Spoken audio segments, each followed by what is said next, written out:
TikTok បងប្អូនមើលជួយមួយស្មូលដល់ហ្នឹងដល់មកវាស៊ីនៃបាទ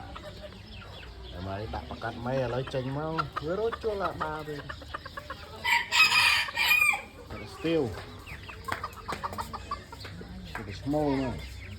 មេទៅដល់ស្មូលមាន3ហើយស្មូលវិញមានឡើង7ក្បាលស្មូលមាន7ក្បាលនេះមានភ្លោះកូនវា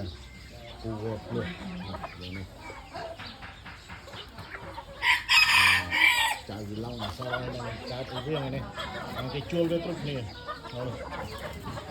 តែពួកនេះកូនមានដល់ហ៊ានមួយទៀតដល់ថ្ងៃនេះមកខ្ញុំនេះជួលបដូរគ្នាជួលម្ដងម្នាក់ដល់មិនព្រៃមកមួយមិនព្រៃជាសមេកំមុំមេនេះគេដោឈ្មោះដែរអត់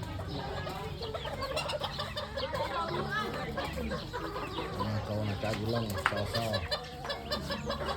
តានៅទីនៅមួយទីមើលដល់នេះប៉ុណ្ណឹងអរគុណដូចសុខចំណេពីការងារទៅក៏មើលដាក់ចំណេមន់លេង